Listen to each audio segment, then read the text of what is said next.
Hello everyone, स्वागत है आपका हमारे यूट्यूब चैनल सफलतागंज में। आई होप आप सब बहुत अच्छे होंगे और आपकी प्रिपरेशन भी बहुत अच्छी चल रही होगी। तो फ्रेंड्स, जैसा कि आप सब जानते हैं कि मैं यूपीपी और स्पेशली रेलवे के लिए एक साइंस की सीरीज़ चला रही हूँ, जिसमें हम बायोलॉजी और फिज़िक्स को भी साइमल्टेनियसली पढ़ रहे हैं। With the due course of time हम केमिस्ट्री को भी इसमें इंक्लूड करेंगे। तो अभी हमारा फ़िज़िक्स में 3 टॉपिक हो गए हैं। आज हमारा चौथा टॉपिक फ़िज़िक्स का ही है। तो जो टॉपिक है हमारा वो है बल, राइट, यानी कि फ़ोर्स। तो आज हम फ़ोर्स के बारे में पढ़ेंगे। फ़ोर्स क्या होता है, कैसे काम करता है, नेचर में कितने टाइप का फ़ोर्स होता है जो प्राकृतिक रूप से बल पाया जाता है, और कुछ एक्स्ट्रा टाइप्स ऑफ फोर्सेस की भी हम बात करेंगे। तो आज का वीडियो थोड़ा सा लेंदी होने वाला है, बट ट्रस्ट मी बहुत ही ज़्यादा यूज़फुल, हेल्पफुल और इंटरेस्टिंग भी है। तो चलिए शुरू करते हैं आज के सेशन को। बट शुरू करने से पहले आपको पता है कि आपको क्या करना है। आपको वीडियो को लाइक करना है, शेयर करना है, एंड हमारे चैनल सफलतागंज को ज़्यादा से ज़्यादा सब्सक्राइब करना है, राइट। चलिए शुरू करते हैं हम आज का अपना सेशन बल के बारे में। हम जानेंगे कि बल क्या है, राइट, यानी कि फोर्स। सभी को पता होगा, लिख देती हूँ। फोर्स एक्चुअली में है क्या? तो बल वह भौतिक राशि है, मतलब फिजिकल क्वांटिटी है, जो वस्तु की गति या आराम की अवस्था में परिवर्तन लाता है। बिल्कुल, यह परिवर्तन लाने का प्रयास करता है। कैसे? अगर हम मोशन में हैं, कोई भी चीज़, से एक बॉल है, आपने उसको एक फर्श पे लुढ़का दिया, तो उसको लुढ़काने में भी आपने उसे धक्का दिया, एक फोर्स लगाया, यानी कि आराम की अवस्था में परिवर्तन लाया, उसकी आराम की अवस्था में आपने परिवर्तन किया। और जब वो आराम की अवस्था से गति में थी और आगे जाकर आपने फिर से हाथ लगा लिया, तो वो रुक गई। मतलब आपने एक फोर्स लगाया उसकी गति की अवस्था में परिवर्तन लाने के लिए। ठीक है, तो यहीं पर यही बोलना चाह रहा है, यही कहने का मतलब है इस सेंटेंस का, कि बल वो चीज़ है या वो भौतिक राशि है जो वस्तु की गति या आराम की अवस्था में परिवर्तन लाता है या परिवर्तन लाने का प्रयास करता है।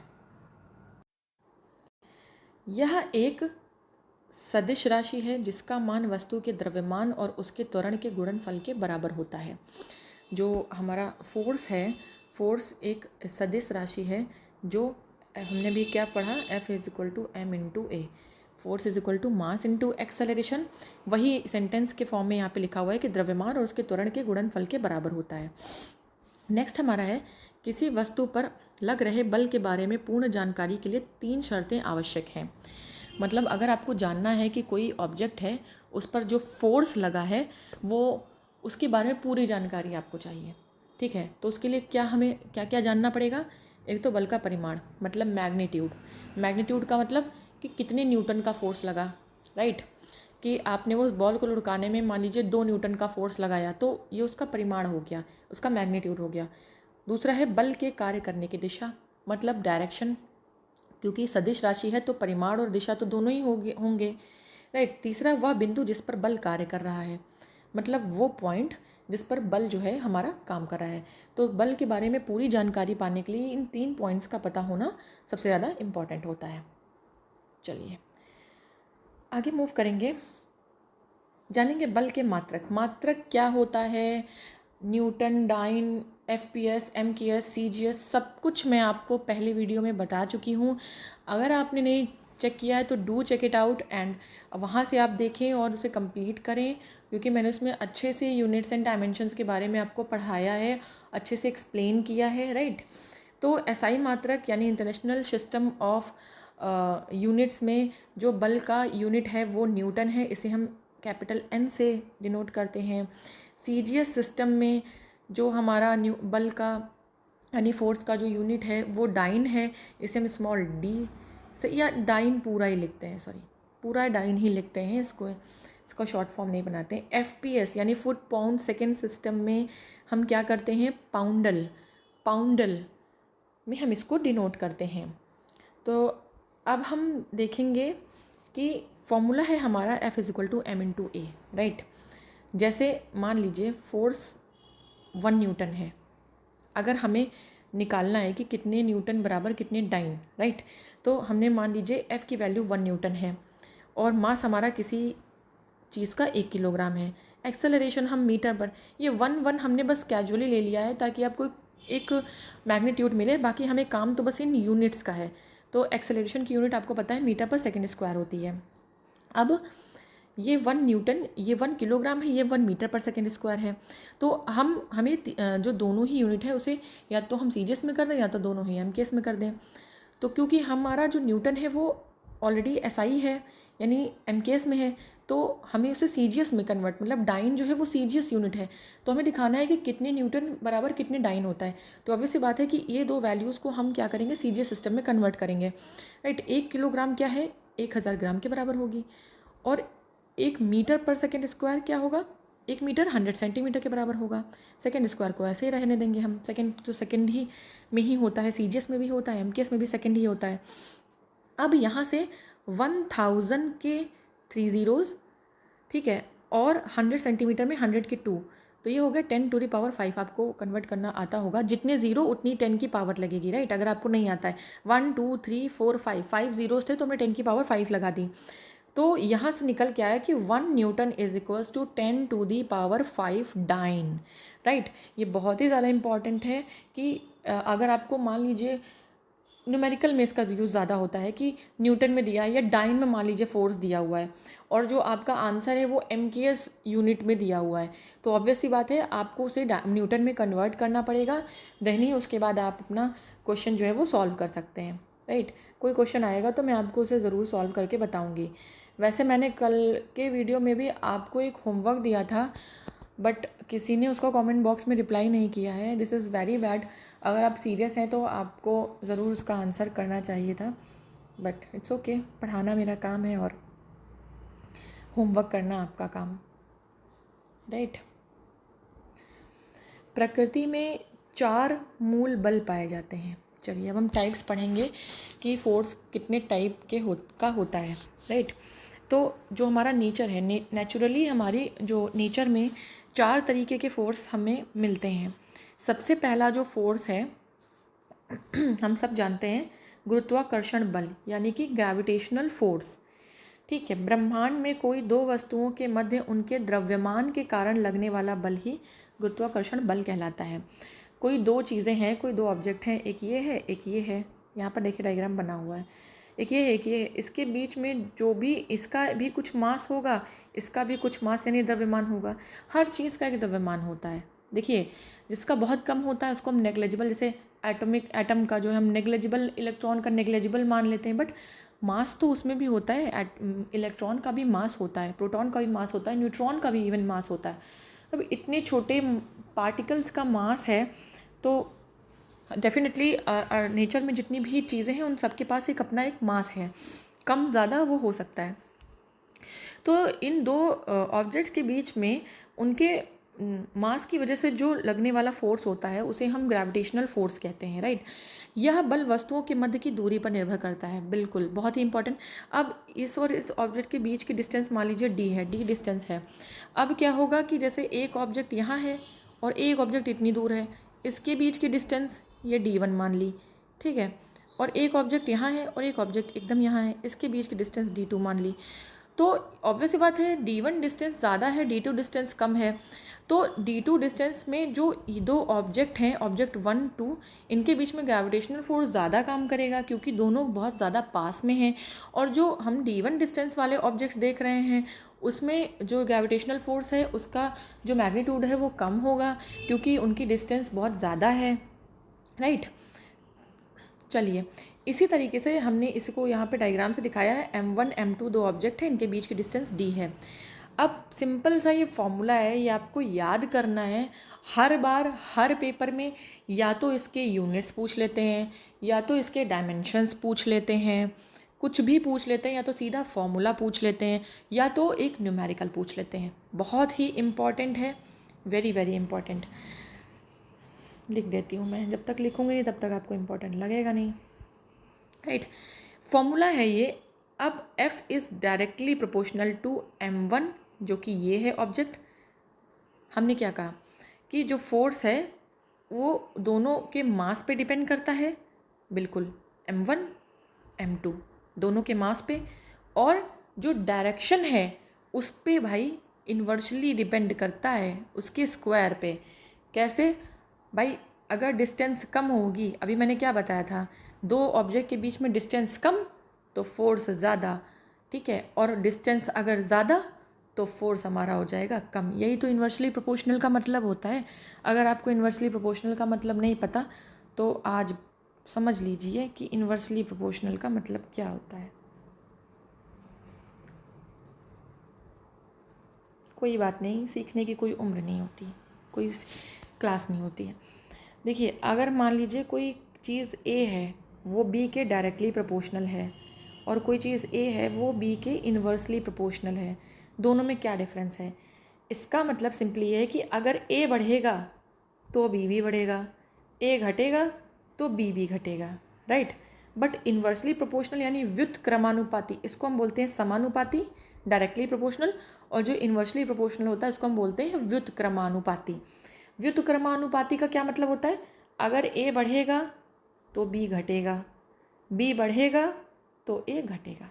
सिंपल सी ये कॉन्सेप्ट है, हमेशा याद रखिएगा, आगे भी आपको काम आएगा ये, राइट।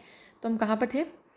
हाँ, तो हमने क्या पढ़ा कि एफ, हमने जो डेफिनीशन से बात की कि दो ऑब्जेक्ट्स के बीच में यानी दो वस्तुओं के बीच में जो फोर्स है वो दो वस्तुओं के मास पे यानी m1 m2 पे डिपेंड करता है, लेकिन उनके डिस्टेंस के इन्वर्सली प्रोपोर्शनल के स्क्वायर के इन्वर्सली प्रोपोर्शनल होता है। बहुत ही इम्पॉर्टेंट है ये फॉर्मूला। अब हम क्या करेंगे, इस इन्वर्स डायरेक्टली प्रोपोर्शनल के साइन को हटाएंगे। जब भी डायरेक्टली प्रोपोर्शनल या इन्वर्सली प्रोपोर्शनल का साइन हमें हटाना होता है और इक्वल्स टू लाना होता है तो वहाँ पर हमें एक कांस्टेंट का यूज़ करना पड़ता है, राइट। कांस्टेंट, अब यहाँ पर जो फॉर्मूला बन के निकल के आएगा वो आएगा ये जो आपके सामने दिया हुआ है।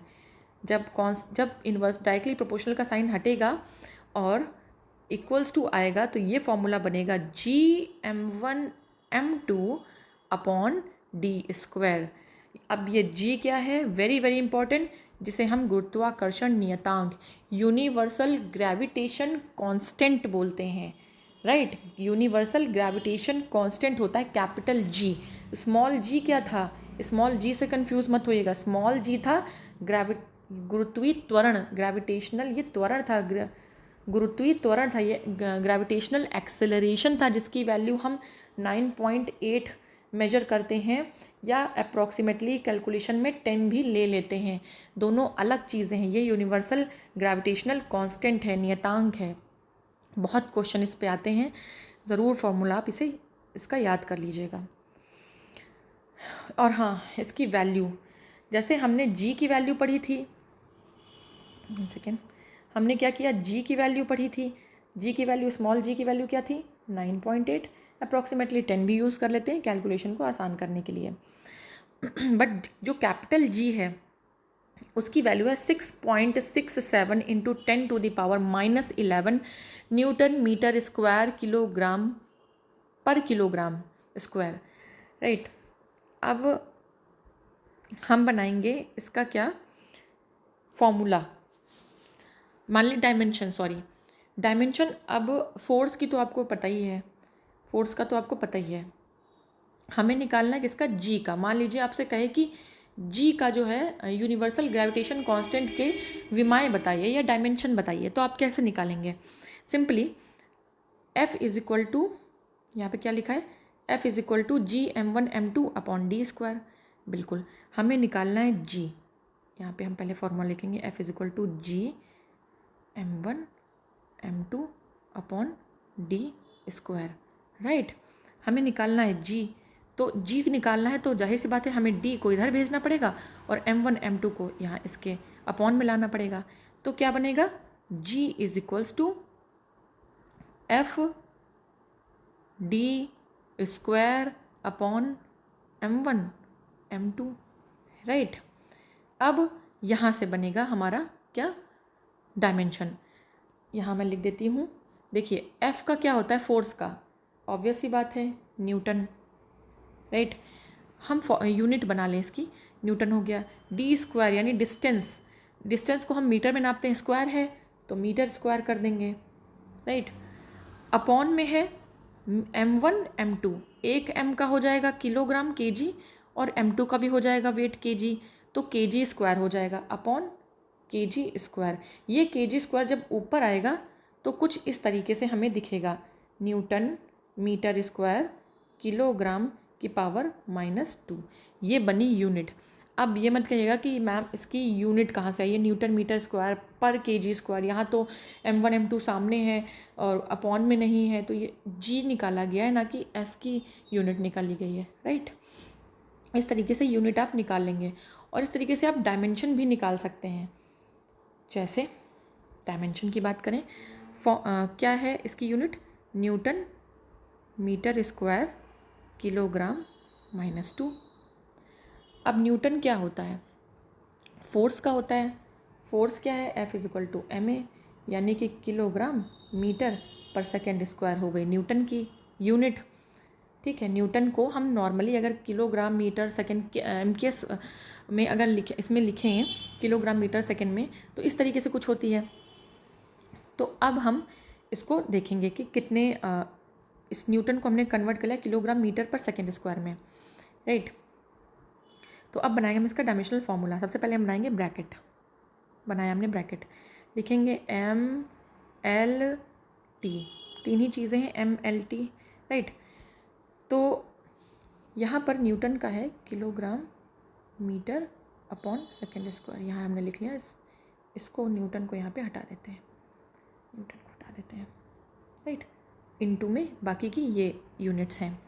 अब किलोग्राम देखिए यहाँ पे कितने हैं, एक है किलोग्राम और दो जो हैं वो माइनस में है किलोग्राम, तो एक प्लस का किलोग्राम है, दो माइनस का, तो -2 में से 1 जाएगा तो क्या बचेगा, -1।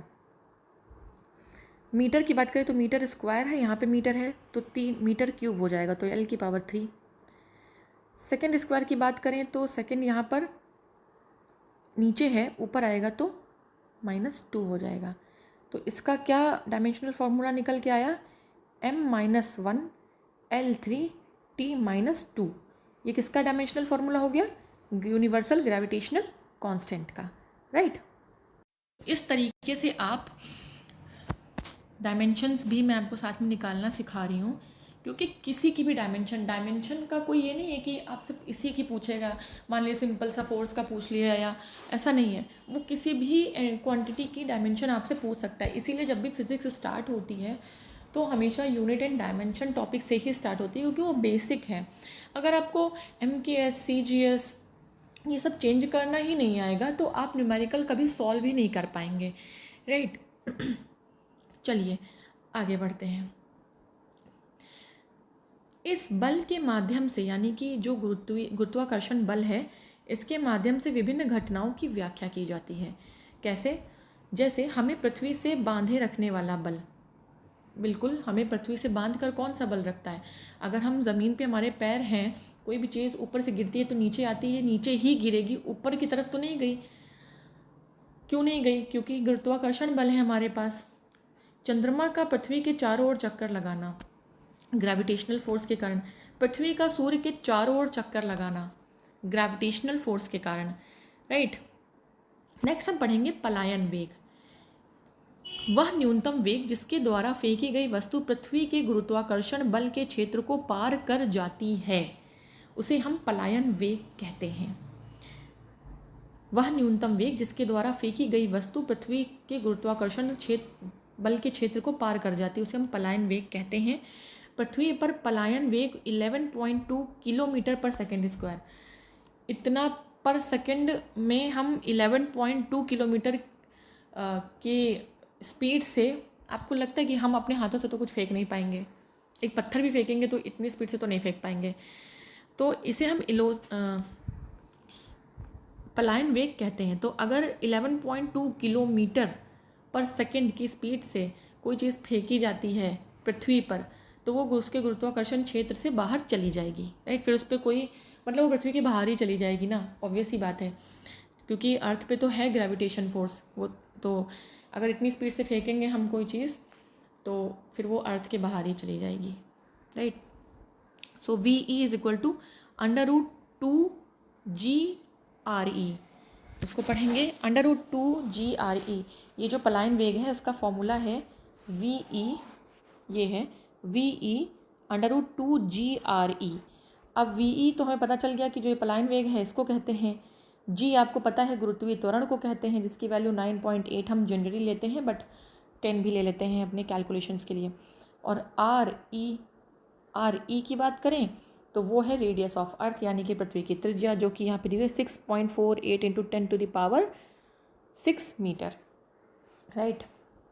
इस पे भी आपके क्वेश्चन आ सकते हैं। आपको मान लीजिए VE निकालना है तो आप निकाल सकते हैं यहाँ से। या ये जो 11.2 निकला है वो ऐसे ही निकला है, यहाँ पे 2 रखा गया है √ और यहाँ पे फिर G की वैल्यू रखी गई है और फिर रेडियस ऑफ अर्थ रखी गई है, √ उसका किया गया है, तब जाके ये 11.2 km/s² आया है।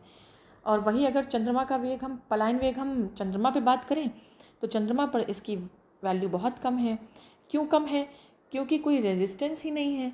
जो गुरुत्वीय त्वरण है वो एक रेजिस्टेंस क्रिएट कर रहा है ना, जो भी चीज़ हम बाहर फेंकना चाह रहे हैं, इसी वजह से हमें ज़्यादा स्पीड की ज़रूरत पड़ रही है 11.2, जबकि यहाँ पे 2.38 लगभग लगभग 5.5 गुना स्पीड हमें कम ज़रूरत पड़ रही है चंद्रमा पर। ठीक है, चंद्रमा पे अगर हम 2.38 km/s की स्पीड से फेंकेंगे तो वो उसके उसके ऑर्बिट से बाहर चला जाएगा, राइट। चलिए मूव करते हैं अपने नेक्स्ट फोर्स की तरफ। नेक्स्ट फोर्स है हमारा, हमने पहला फोर्स पढ़ा नेचुरल फोर्स के बारे में, गुरुत्वाकर्षण बल। दूसरा फोर्स है हमारा दुर्बल नाभिकीय बल, यानी कि weak nuclear force, right, weak nuclear force. इसके बारे में पढ़ेंगे। रेडियो सक्रिय पदार्थों से निकलने वाले अल्फा बीटा कणों के मध्य लगने वाला बल। बिल्कुल। अब जो न्यूक्लियर फोर्स है तो ऑब्वियसली बात है, जो न्यूक्लियर वेव्स हैं जैसे अल्फ़ा बीटा, ये जो पार्टिकल्स होते हैं ये कहाँ होते हैं? न्यूक्लियस में रहते हैं, किसी भी पार्टिकल के न्यूक्लियस में रहते हैं, राइट।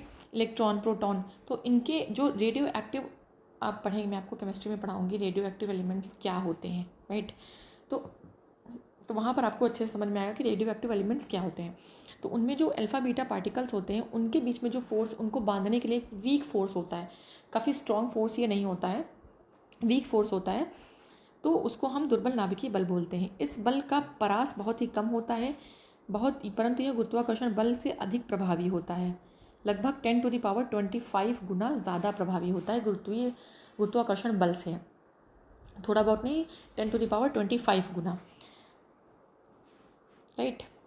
आगे हम बात करेंगे विद्युत चुंबकीय बल की, very very important. Electromagnetic force की बात करेंगे, EMF, इलेक्ट्रोमैग्नेटिक फोर्स की बात करेंगे। इलेक्ट्रोमैग्नेटिक फोर्स, जहाँ भी इलेक्ट्रिसिटी का कॉन्सेप्ट आता है ना, वहाँ पर हमेशा हम चार्ज की बात करते हैं, लाइक चार्ज की बात हम यहाँ,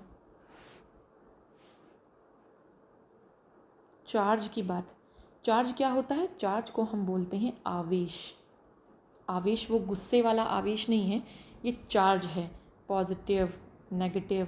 बेसिकली हम, पता है, इलेक्ट्रॉन की बात करते हैं और प्रोटॉन की बात करते हैं, इलेक्ट्रॉन और प्रोटॉन, राइट। क्योंकि न्यूट्रॉन पे तो चार्ज होता ही नहीं ना, न्यूट्रॉन तो न्यूट्रल होता है। तो जब भी पॉजिटिव चार्ज की बात करेंगे तो मतलब वहाँ प्रोटॉन की बात हो रही है, और जब भी नेगेटिव चार्ज की बात करेंगे दैट मीन्स वहाँ पर इलेक्ट्रॉन की बात हम कर रहे हैं। तो विद्युत चुंबकीय बल जो है, यह बल दो आवेशों के मध्य लगता है, दो चार्जेस के बीच में लगता है। समान आवेश एक दूसरे को विकर्षित और असमान आवेश एक दूसरे को आकर्षित करते हैं। आपको बिल्कुल पता होगा कि प्लस एक दूसरे को रिपेल करते हैं। मतलब जब आप मैग्नेट के दो पॉजिटिव पोल्स एक पास लाते हैं, जैसे ये मैग्नेट है, ये इसका पॉजिटिव पोल है, ये दूसरा मैग्नेट है, पॉजिटिव पोल पास मिलाएंगे तो ये कभी नहीं चिपकेंगे एक दूसरे से, हमेशा एक दूसरे को रिपेल करेंगे, यानी विकर्षित करेंगे। वहीं पर अगर ये पॉजिटिव पोल है और ये नेगेटिव पोल है तो ये एक दूसरे से तुरंत इमीडिएटली क्या करेंगे? चिपक जाएंगे, क्योंकि ये एक दूसरे को अट्रैक्ट कर रहे हैं, राइट। तो सेम चार्ज एक दूसरे को रिपेल करते हैं, डिफरेंट चार्ज एक दूसरे को अट्रैक्ट करते हैं। इसे हम कूलॉम का नियम भी कहते हैं, कूलॉम्स लॉ भी बोलते हैं। Very very important. यह गुरुत्वाकर्षण बल से दुर्बल है पर नाभिकीय बल से अधिक प्रभावी है, 10⁻36 गुना ज़्यादा प्रभावी है, राइट। नेक्स्ट हम बात करेंगे प्रबल नाभिकीय बल की। इससे पहले हमने दुर्बल नाभिकीय वीक न्यूक्लियर फोर्स की बात की थी। अब हम स्ट्रॉन्ग न्यूक्लियर SNF की बात करेंगे, स्ट्रॉन्ग न्यूक्लियर फोर्स। यह बल प्रोटॉन और प्रोटॉन न्यूट्रॉन के मध्य लगता है। समझिएगा, प्रोटॉन और प्रोटॉन न्यूट्रॉन के बीच में, यानी प्रोटॉन और प्रोटॉन पार्टिकल है या प्रोटॉन और न्यूट्रॉन पार्टिकल है, इसके बीच में जो फोर्स लगेगा वो क्या होगा? प्रबल नाभिकीय बल होगा। इस बल के कारण ही नाभिक कभी नहीं टूटता। आप केमिस्ट्री में जब मैं आपको पढ़ाऊँगी पूरा मॉडल आपका चार्ज का, एक एटम का पूरा अगर मैं स्ट्रक्चर पढ़ाऊँगी तो आप जानेंगे कि एटम में क्या होता है। एक सेंटर होता है, न्यूक्लियस इसे बोलते हैं, राइट। और किनारे किनारे इसके ऑर्बिट्स होती हैं। जो इलेक्ट्रॉन होते हैं वो इन ऑर्बिट्स में चक्कर लगाते हैं, जबकि न्यूक्लियस में कौन रहता है? Proton plus neutron. ये दोनों लोग कहाँ रहते हैं? न्यूक्लियस में रहते हैं, जिसकी वजह से क्या होता है? न्यूक्लियस कभी नहीं टूटता है। न्यूक्लियस को तोड़ने के लिए बहुत ज़्यादा हाई एनर्जी की ज़रूरत होती है, राइट। यह प्रकृति में पाया जाने वाला सबसे शक्तिशाली बल है। बिल्कुल, जो स्ट्रॉन्ग न्यूक्लियर फोर्स है वो नेचर में पाया जाने वाला सबसे ज़्यादा स्ट्रॉन्ग फोर्स है, लाइक 10⁻38 टाइम्स। अब बलों के प्रकार हम कुछ अदर तरीके से, वो तो नेचुरल फोर्स थे, अब हम कुछ और बलों के प्रकार पढ़ेंगे। जैसे एक होता है हमारा संतुलित बल। संतुलित मतलब ऑब्वियस सी बात है, बैलेंस्ड, राइट, बैलेंस्ड फोर्स। अब ये बैलेंस फोर्स क्या होता है? जब किसी वस्तु पर एक साथ कई बल कार्य कर रहे होते हैं और उनका परिणामी बल शून्य होता है तो उसे हम संतुलित बल कहते हैं, राइट। इस अवस्था में वस्तु गति नहीं करती है। जैसे एक कोई ऑब्जेक्ट, ये आपको दिया हुआ है, यहाँ पे एग्जांपल है बट मैं आपको बना के दिखाती हूँ। ये कोई ऑब्जेक्ट है, इस पर एक F1 फोर्स मान लीजिए काम कर रहा है, एक F2 काम कर रहा है, इधर से एक F3 भी फोर्स लगा रहे हैं, इधर से एक F4 भी लगा रहे हैं, और मान लीजिए F5 F6 बहुत सारे तरीके के बल हम लगा रहे हैं। लेकिन जब हम उनको प्लस करते हैं, F1 plus F2 plus F3 plus F4 F5 F6, उसका जो रिजल्टेंट है, जो परिणाम है, वो ज़ीरो आ जाता है, राइट। तो ऐसे बल को हम बैलेंस फोर्स या संतुलित बल कहेंगे। इसमें जो वस्तु है वो बिल्कुल भी मूव नहीं करेगी। भाई जब रिजल्टेंट फोर्स आपका ज़ीरो आ गया तो ज़ीरो बल लगा रहे हैं आप किसी चीज़ पे, तो उस पर मूवमेंट भी तो ज़ीरो होगा ना। अब आप कहेंगे कि F1 plus F2 plus F3 plus F4 करें, किसी चीज़ को प्लस कर रहे हैं तो वो बढ़नी चाहिए, ज़ीरो कैसे आ गई? वो भी मैं आपको समझाती हूँ। मान लीजिए F1 है आपका +4, F2 है आपका +2, F3 है आपका -2, F4 है आपका -4। अब ये +4 -4 कैंसिल, +2 -2 कैंसिल। जब आप प्लस करेंगे तो ऑब्वियस सी बात है ना कि रिजल्टेंट क्या आएगा? ज़ीरो आएगा ना। फोर्स का मतलब ये थोड़ी ना कह रहा है कि वो पॉजिटिव में ही होगा। हमने क्रिया प्रतिक्रिया के नियम में क्या पढ़ा कि इक्वल, कि जो फोर्स है वो इक्वल होंगे, बट क्या होंगे? ऑपोजिट होंगे। एक पॉजिटिव होगा, एक नेगेटिव होगा, राइट। तो हम ये नहीं जानते हैं कि वो जो फोर्स, ये जो लग रहा है इस पर, ये जो ऑब्जेक्ट पे फोर्स लग रहा है, ये सारे फोर्स कोई पॉजिटिव है या नेगेटिव है, राइट। रिजल्टेंट फोर्स अगर ज़ीरो आता है तो ऐसे फोर्स को हम बैलेंस फोर्स ही बोलते हैं, यानी संतुलित बल ही बोलते हैं। नेक्स्ट इसका हम अपोजिट पढ़ेंगे, असंतुलित बल। समझ गए होंगे आप, बट मैं तो पढ़ा देती हूँ। जब वस्तु पर एक साथ कई बल कार्य कर रहे हों तथा उनका परिणामी बल शून्य ना हो तो उन्हें असंतुलित बल कहते हैं। इस अवस्था में वस्तु गति करती है। बिल्कुल एकदम उसका अपोजिट है। जैसे कि अभी मैंने आपको बताया था, इसमें क्या होगा?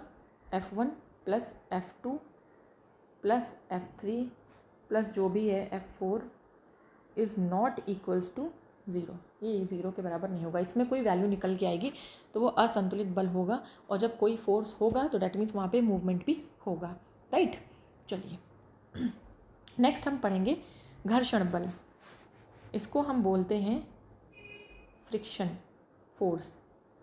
फ्रिक्शन फोर्स, घर्षण, वह बल जो दो वस्तुओं के मध्य परस्पर गति का विरोध करता है। बिल्कुल, गति का विरोध करता है। घर्षण बल सदैव गति की दिशा के विपरीत दिशा में लगता है। यह बल वस्तु की प्रकृति पर निर्भर करता है। चिकनी सतह वाली वस्तुओं में घर्षण बल कम और खुरदरी सतह वाली वस्तुओं में घर्षण बल अधिक होता है। बिल्कुल, इसको हम पढ़ेंगे एक डायग्राम की हेल्प से, राइट। ये हमने बनाया एक सरफेस, एक सरफेस है, स्लांटिंग सरफेस है, यहाँ पर रखा है कोई एक ऑब्जेक्ट। जब भी हम फ्रिक्शन पढ़ते हैं ना, फ्रिक्शन के क्वेश्चन आप सॉल्व करेंगे तो हमेशा आप इसी तरीके से एक सतह पाएंगे और उसके क्वेश्चन हमेशा ऐसे ही इसी डायग्राम के फॉर्म में आते हैं। अब ये ऑब्जेक्ट जो है ना, आप इस पर रखेंगे तो आप कहेंगे कि ये तो खिसक के नीचे यहाँ पे यहाँ से नीचे आ जाएगा, यहाँ पे राइट, बिल्कुल नीचे आएगा।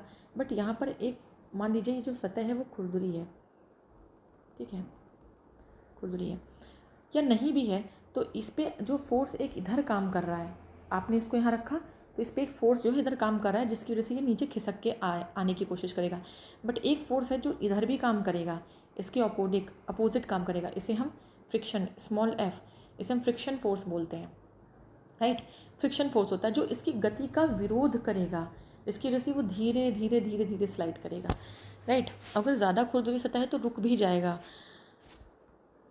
तो जितनी खुरदरी सतह होगी फ्रिक्शन उतना ही ज़्यादा होगा, राइट। जैसे पुराने ज़माने में जो आदि मानव थे वो क्या करते हैं कि ये पत्थर लिया, एक ये पत्थर लिया, उसमें आपस में उसको रगड़ते थे तो वो कैसे आग निकलती थी, उसमें कोई बारूद तो होता नहीं था पत्थर में, तो वो दो पत्थर के बीच जब घिसते थे तो फ्रिक्शन फोर्स जनरेट होता था, और फ्रिक्शन जब फोर्स जनरेट होता था तो उससे हीट जनरेट होती थी।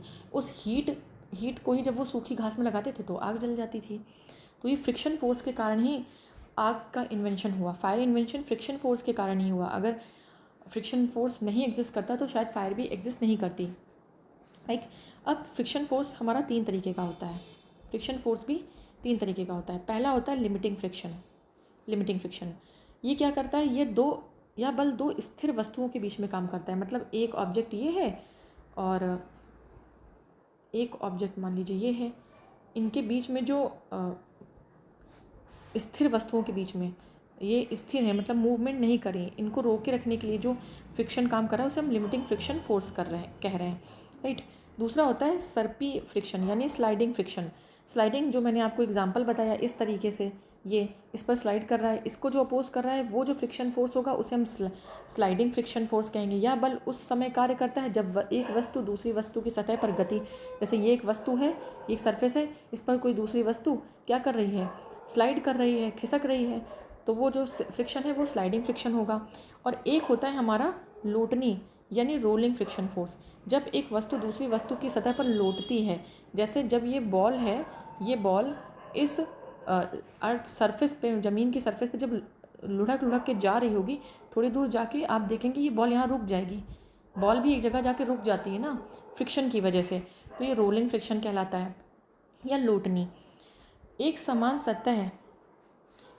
सतह के लिए सर्पी घर्षण बल सदैव लोटनी घर्षण बल से अधिक होता है। मतलब अगर कोई सरफेस ऐसी है, मान लीजिए ये सरफेस है, राइट, ये सरफेस है, एक समान सतह है, तो उस पर हमेशा जो स्लाइडिंग फ्रिक्शन है वो वैल्यू उसकी ज़्यादा होगी रोलिंग फ्रिक्शन पे। मतलब अगर एक बॉल है, उसको हम इस पर, एक ब्लॉक है उसको हम इस पर धक्का दे दें वो आगे खिसकेगा, और एक बॉल है उस पर हम इसको रोल कर दें, वो कितना आगे तक जाएगी, तो बक्सा जो है वो बॉक्स ज़्यादा आगे तक जाएगा, बॉल कम आगे तक जाएगी। मतलब स्लाइडिंग फ्रिक्शन फोर्स की वैल्यू जो है वो हमेशा ज़्यादा होती है as compare to rolling friction force के। इसीलिए मशीनों के कल पुर्जों को नष्ट होने से बचाने के लिए बॉल बियरिंग का यूज़ किया जाता है, जो बॉल बियरिंग होती है उसका यूज़ किया जाता है। मशीनों के कल पुर्जों को इस बल से बचाने के लिए स्नेहक का भी प्रयोग किया जाता है। स्नेहक क्या, जैसे आप जानते होंगे ग्रीसिंग, जैसे बोलते हैं ना कि मशीन की ग्रीसिंग कर दीजिए बहुत आवाज़ करे, तो फ्रिक्शन की वजह से आवाज़ करती है, उसमें आगे नुकसान ना हो, और इसलिए हम किसका यूज़ करते हैं, स्नेहक यानी कि ग्रीसिंग या मोबी ऑयल जिसे बोलते हैं, ये सब यूज़ करते हैं, राइट। चलिए नेक्स्ट हम पढ़ेंगे, नेक्स्ट टाइप का जो फोर्स है बहुत ही इम्पॉर्टेंट, उत्प्लावन, उत्क्षेप या बायोंट या अपथ्रस्ट फोर्स, बायोंसी जिसे बोलते हैं, उत्प्लावकता जिसे हम बायोंसी बोलते हैं। अब जानेंगे उत्प्लावकता या बायोंसी होता क्या है। किसी भी द्रव का वह गुण, सबसे पहले तो जान लें जो बायोंसी है ये किसका कैरेक्टरिस्टिक है, किसका गुण है, यह हमेशा एक द्रव का गुण होता है। द्रव मतलब किसी लिक्विड का ही गुण होगा, बायोंसी हमेशा आपको लिक्विड में ही देखने को मिलेगी, जिसके द्वारा उसमें डुबोई गई वस्तु ऊपर की ओर एक बल का आभास करती है, उसे हम बायोंसी कहते हैं। यह ऊपर की ओर लगने वाला बल उत्प्लावन बल या बायोंसी फोर्स कहलाता है। जब कोई वस्तु द्रव में डुबोई जाती है तो उस पर दो बल कार्य करते हैं। बिल्कुल जानेंगे कौन से दो बल कार्य करते हैं। जब भी कोई वस्तु किसी द्रव में डुबोई जाती है उस पर दो बल काम करते हैं। पहला बल होता है पृथ्वी का गुरुत्वाकर्षण बल, यानी कि हमारा ग्रेविटेशनल फोर्स जो अर्थ का है, अर्थात वस्तु का भार जो नीचे की ओर कार्य करता है। भाई अगर ये कोई, मान लीजिए ये पानी है, कोई ठीक है पानी है, किसी भी चीज़ में भरा हुआ है, इसमें कोई हमने गेंद डाली या कोई भी चीज़ डाली, कोई भी ऑब्जेक्ट, तो भाई जो गुरुत्वाकर्षण बल है उसका क्या नेचर है, किसी भी चीज़ को वो नीचे की तरफ घसीटता है ना, तो ये बॉल को नीचे की तरफ गुरुत्वाकर्षण घसीटने की कोशिश करेगा। जबकि जो उत्प्लावन बल है, दूसरा बल क्या है, द्रव द्वारा लगा उत्प्लावन बल जो ऊपर की ओर कार्य करता है। ये जो लिक्विड है, जो वाटर है, ये ऊपर की तरफ काम करेगा, राइट, ये ऊपर की तरफ काम करने की कोशिश कर रहा है, जबकि जो बॉल का वेट है उसको ग्रेविटेशनल फोर्स नीचे की तरफ घसीट रहा है। तो आगे पढ़ेंगे हम वस्तु का भार। अब इसमें तीन कंडीशन आ जाएंगी, जो मैंने अभी आपको बॉल का या ऑब्जेक्ट का डायग्राम बताया कि पानी में कैसे गुरुत्वाकर्षण बल नीचे की ओर उसे घसीटता है और उत्प्लावन बल उसे ऊपर की ओर धक्का देता है। अब इस कंडीशन में हमें तीन कंडीशन देखने को मिलती हैं। अगर पहली कंडीशन है हमारी, वस्तु का भार यानी जो ऑब्जेक्ट था वो ज़्यादा है उत्प्लावन बल से, जैसे ये पानी में ये तैर रही है, ये नीचे की तरफ इस वस्तु का बल काम कर रहा है और ऊपर की तरफ उत्प्लावन बल। अगर जो वस्तु का भार है वो ज़्यादा है उत्प्लावन बल से, तो वस्तु क्या करेगी, ऑब्वियस सी बात है डूब जाएगी ना। भाई ये वस्तु का वजन ज़्यादा है, ये नीचे डूब जाएगी, क्योंकि इतना ज़्यादा फोर्स, बायोंसी फोर्स तो नहीं लग पा रहा है, राइट। वस्तु का भार अगर कम है, उत्प्लावन बल ज़्यादा है, तो वस्तु क्या करेगी, आंशिक रूप से डूब कर तैरेगी, मतलब आधा बॉल डूबेगा, आधा सरफेस के ऊपर रहेगा वाटर की। और अगर वस्तु का भार और उत्प्लावन बल यानी बायोंसी फोर्स बराबर हैं, तो वस्तु डूब तो जाएगी पूरा यहाँ पे, लेकिन डूब कर तैरेगी, पूरी तरीके से डूब कर तैरेगी, एक बार अंदर जाएगी और फिर ऊपर आके वो तैरेगी, राइट। इसी पर एक सिद्धांत है Archimedes principal, very very important. कई बहुत क्वेश्चन आते हैं। अभी रिसेंटली जो पेट का एग्ज़ाम हुआ था, UPSSC पेट, उसमें भी आर्किमिडीज के प्रिंसिपल पे एक क्वेश्चन आया था, शायद कुछ ऐसे करके था कि दूध को पानी से अलग करने, कुछ लैक्टोमीटर से रिलेटेड क्वेश्चन था, मुझे एग्जैक्टली याद नहीं है, बट उसका जो आंसर यही था, आर्किमिडीज का प्रिंसिपल, राइट। अभी मैं आगे आपको पढ़ाऊँगी। इसमें द्रव में डूबी हुई वस्तु जितने द्रव को विस्थापित करती है उसका भार उस वस्तु पर लगने वाले उत्प्लावन बल के समान होता है।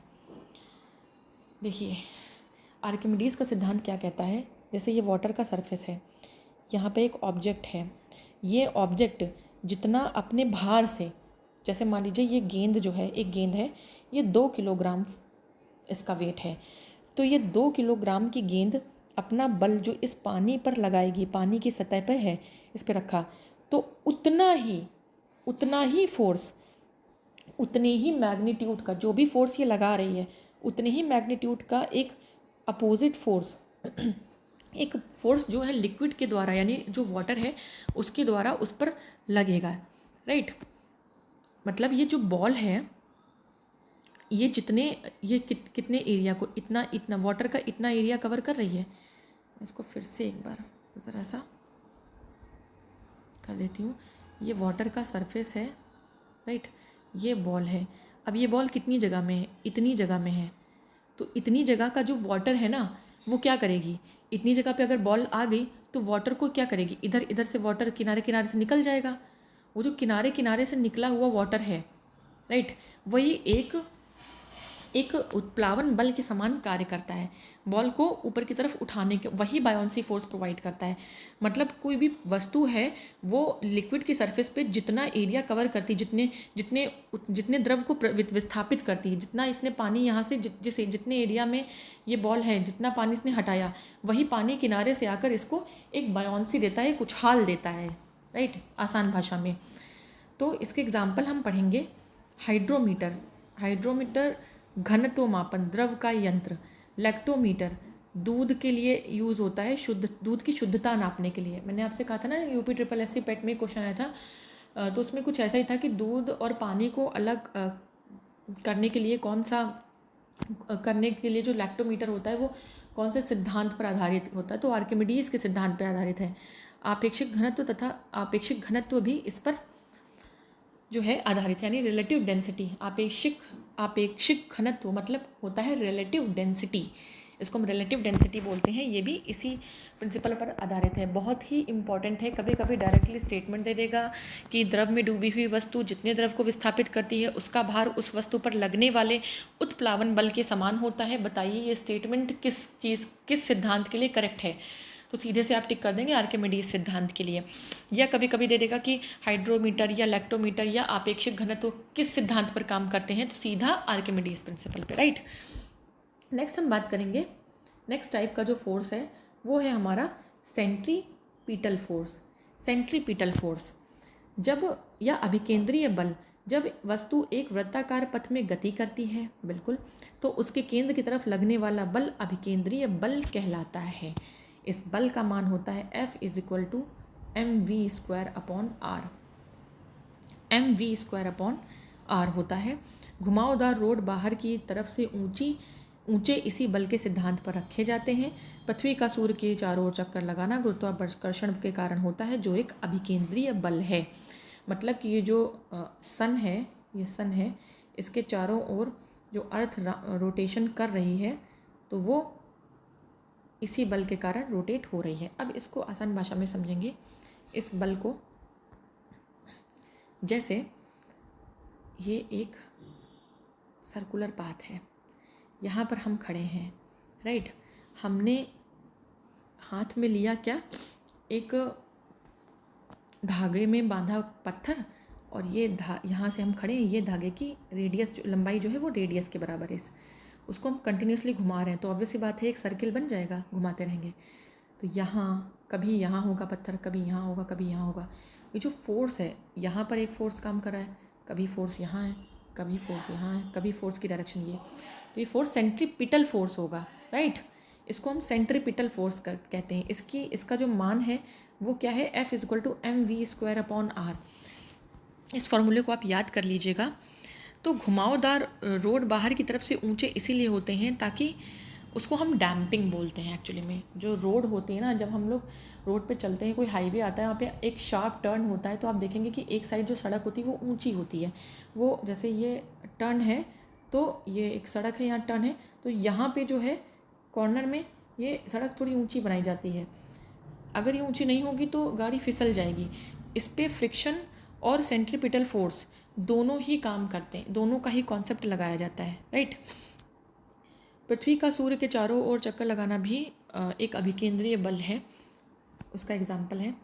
नेक्स्ट हम बात करेंगे अपकेंद्रीय बल, इसी का उल्टा, लाइक सेंट्रीफ्यूगल फोर्स। ठीक, जब एक वस्तु वृत्ताकार मार्ग में गति करती है तो आप उस पर बाहर की तरफ बल लगता है, जिसे अपकेंद्रीय बल कहते हैं, सेंट्रीफ्यूगल। देखिए सेंट्रीपिटल एक तरफ बनाते हैं, एक सब तरफ सेंट्रीफ्यूगल बनाते हैं। सेंट्रीपिटल में बल कैसे, ऐसे बाहर की तरफ काम करता है, ऐसे ये काम होता है। सेंट्रीफ्यूगल में अंतर है, कैसे, बाहर से अंदर की तरफ काम करेगा, ये बाहर से अंदर की तरफ। यही मेन डिफरेंस है सेंट्रीपिटल और सेंट्रीफ्यूगल के बीच में। जैसे यह एक आभासी बल है, एक स्यूडो फोर्स है, मतलब ये सच में नहीं होता, ये हमें से इसका आभास होता है। इसका एग्जाम्पल अगर बात करें तो वॉशिंग मशीन में कपड़े साफ़ हो जाते हैं। वॉशिंग मशीन के कोई हाथ तो होते नहीं है, राइट। तो उसमें क्या होता है, ये सेंट्रीफ्यूगल फोर्स, मतलब सारा जो बाहर से अंदर की तरफ आकर ये जो प्लेट होती है वॉशिंग मशीन की, वहाँ पर फोर्स इकट्ठा होता है और जो कपड़े हैं वो साफ़ हो जाते हैं। दूध से क्रीम अलग करने की मशीन, भाई हम मिक्सर चलाते हैं, मिक्सर में भी हम देखते हैं कि जब मिक्सर हम चलाते हैं, ऐसे ही मिक्सर है, यहाँ पे इसकी ब्लेड होती है, राइट, इसकी ये 3 ब्लेड होती हैं। ये क्या करता है, कभी आपको मक्खन निकालना हो मिक्सर में तो आप डालिए दूध, ठंडा पानी डाल के आप उसे चलाइए, तो क्या होगा कि जो ठोस पार्टिकल है वो बीच बीच में इकट्ठा हो जाएगा, लिक्विड किनारे इकट्ठा हो जाएगा, क्योंकि फोर्स ऐसे हो रहा है ना, ऐसे फोर्स काम कर रहा है बाहर से अंदर की तरफ, राइट। तो ये वॉशिंग मशीन, मिक्सर और इवन एक सेंट्रीफ्यूगल मशीन भी होती है जिसमें हम रख कर लिक्विड और सॉलिड पार्टिकल को अलग करते हैं। वो मेडिकल में भी और केमिस्ट्री में बहुत जगह पे यूज़ होती है, राइट। नेक्स्ट हम बात करेंगे नेक्स्ट टाइप का जो फोर्स है। एक होता है ससंजक बल, एक होता है आसंजक बल। ससंजक बल को हम बोलते हैं कोहेसिव फोर्स, आसंजक बल को बोलते हैं हम एडहेसिव फोर्स, राइट। ससंजक बल क्या होता है? कोहेसिव फोर्स, एक ही पदार्थ के विभिन्न अणुओं के मध्य लगने वाला बल ससंजक बल कहलाता है। पृष्ठ तनाव इसी बल पर आधारित होता है। और वहीं पर हम देखेंगे विभिन्न पदार्थों के अणुओं के मध्य लगने वाला बल आसंजक बल होता है। मैंने आपको ये दोनों बल एक साथ इसलिए पढ़ाए क्योंकि जो इसका एग्जाम्पल है वो एक साथ ही मैं आपको बताऊंगी तो आपको ज़्यादा समझ में आएगा, राइट। देखिए, ये आप सभी को पता होगा कि जो प्लांट होते हैं, पौधे, वो बहुत लंबे लंबे प्लांट ऊंचे ऊंचे भी होते हैं। लेकिन हम सभी को पता है कि जैसे ये प्लांट है, इसमें नीचे क्या रूट्स होती हैं, जड़ें होती हैं। चाहे कितना भी लंबा प्लांट हो, फिर क्या होता है कि इस रूट से वो क्या करता है, यहाँ वाटर मॉलिक्यूल, मतलब पानी है, वाटर को एब्जॉर्ब करता है, रूट से होता हुआ, यहाँ जाइलम से होता हुआ पानी ऊपर जाता है। नहीं पढ़ा है तो मैं अभी आपको बायो की सीरीज़ में पढ़ाऊँगी, परेशान मत होइए, बस इतना समझा रही हूँ, उतना समझ लीजिए। ये पानी क्या होगा, ऊपर जाता है, किसके थ्रू? जाइलम के थ्रू। जाइलम पतली पतली नलियाँ होती हैं जिसके थ्रू वाटर जो है ऊपर जाता है और जाकर जो बाकी के पार्ट हैं, जैसे लीव्स हैं, फ्लावर्स हैं, जो भी ज़रूरत है उसको मिल जाता है पानी, और पेड़ जो है ज़िंदा रहता है। पेड़ में कोई पाइप तो लगा नहीं कि ऊपर पहुंचा दिया पानी, अंदर से उसमें जाइलम होती है, राइट। अब हम जानेंगे कि असल में वाटर कैसे जाता है प्लांट में ऊपर, ठीक है। मान लीजिए ये पेड़ का एक तना है, एक जाइलम की वेसल है, जाइलम की नलिका है, मान लीजिए तना नहीं है, जाइलम की वेसल है। ये पेड़ का मान लीजिए तना है, इसके अंदर ये जाइलम की वेसल है। अब क्या है कि इसके अंदर हमने रूट से पानी यहाँ आ गया, वाटर के मॉलिक्यूल, ये वाटर के मॉलिक्यूल हैं, ठीक है। वाटर मैंने काफ़ी चौड़ी बना दी है, जाइलम की नली पतली बना देते हैं। अब ये जो वाटर के मॉलिक्यूल हैं, ये कैसे, ऐसे धारा की तरह धार बन के वाटर नहीं जाता है प्लांट में, एक एक मॉलिक्यूल एक दूसरे के ऊपर अटैच होता है और ऐसे चेन बना लेता है वाटर की, ठीक है। और वो वाटर जाकर कहाँ, प्लांट के डिफरेंट पार्ट्स में चला जाता है। अब ये भी वाटर मॉलिक्यूल है, ये भी वाटर मॉलिक्यूल है, तो जाहिर सी बात है दोनों ही क्या होंगे, H2O और H2O, मतलब सेम मॉलिक्यूल, सेम अणु हैं, तो इनके बीच में जो फोर्स लग रहा है ये होगा क्या, ससंजक बल। डेफिनेशन में भी हमने पढ़ा कि समान अणुओं के बीच में लगने वाला बल क्या होगा, ससंजक बल होगा। तो अब आप कहेंगे कि ठीक है, ये चेन तो बन गई लेकिन चेन तो गिर जाएगी। एक सेकेंड, सॉरी।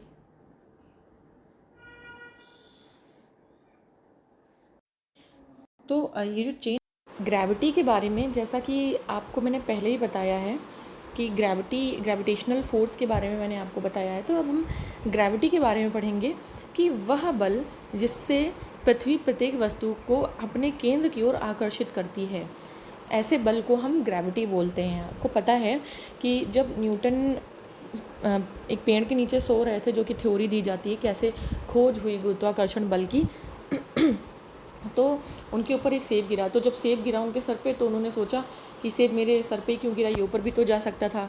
तो इस तरीके से उन्होंने जब खोजना चालू किया इस पर, तो क्या निकल के आया है, ग्रेविटी नाम की एक चीज़ निकल के आई। और ये क्या है, ये ऐसा फोर्स है जो हर चीज़ को, हमारी अर्थ पे जितनी भी चीज़ें हैं उनको अपने सेंटर की तरफ एक अट्रैक्ट करती है, राइट। तो इसीलिए हर चीज़ जब हम उछालते हैं तो अल्टीमेटली नीचे ही आकर गिरती है। चंद्रमा पर ग्रेविटी नहीं है, इसलिए आप देखते होंगे जो लोग मून पे जाते हैं तो वो लोग वहाँ पर अपने आप को जिस स्पेस क्राफ्ट से वो जाते हैं उससे रस्सी से बांध के रखते हैं, क्योंकि वो वहाँ पे उड़ रहे होते हैं, क्योंकि चंद्रमा पर ग्रेविटी है ही नहीं। जब ग्रेविटी है नहीं तो कोई चीज़ आपको नीचे तो घसीटेगी नहीं, राइट। नेक्स्ट है, इस बल से उत्पन्न त्वरण को गुरुत्व जनित त्वरण कहते हैं। गुरुत्वीय त्वरण मैं आपको पढ़ा चुकी हूँ, स्मॉल g से दिखाते हैं, वैल्यू इसकी अप्रॉक्सीमेटली 9.8 मीटर पर सेकेंड स्क्वायर होती है, राइट। कभी कभी हम लोग कैलकुलेशन के लिए 10 ले लेते हैं ताकि ईजी हो जाए कैलकुलेशन हमारी। चंद्रमा पर गुरुत्व जनित त्वरण पृथ्वी की तुलना में 1/6 होता है, राइट। जो मून है उस पर जो ग्रेविटेशनल एक्सेलरेशन होता है वो 1/6 होता है अर्थ का।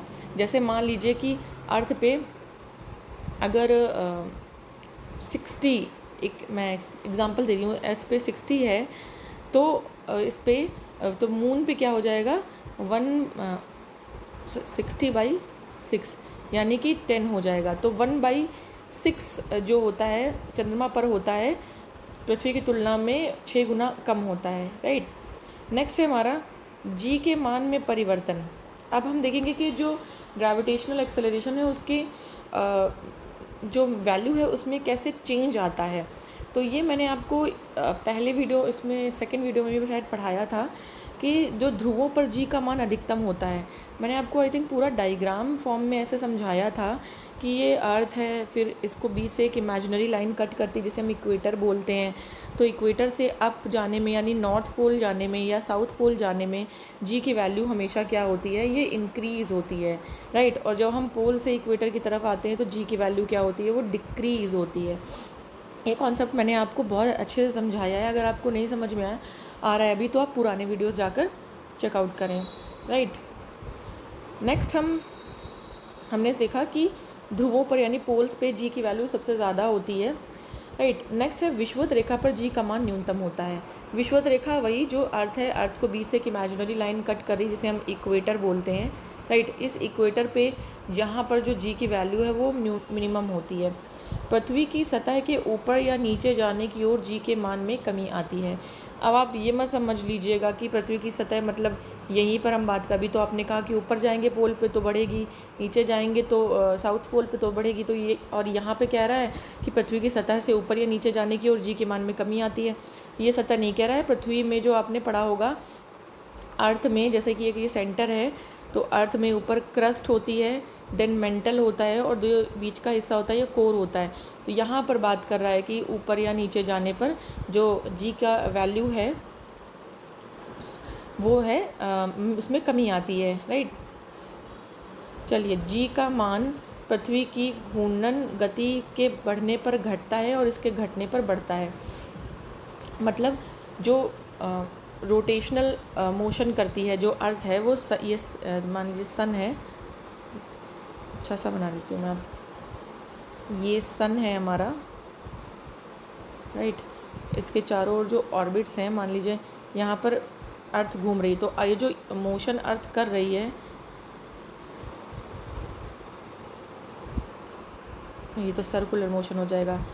अपने अपने अक्ष पे जो पृथ्वी घूमती है ना, यहाँ जो पृथ्वी सूर्य के भी चारों ओर चक्कर लगाती है प्लस अपने एक्सिस पे भी जो है वो मूव करती है, राइट।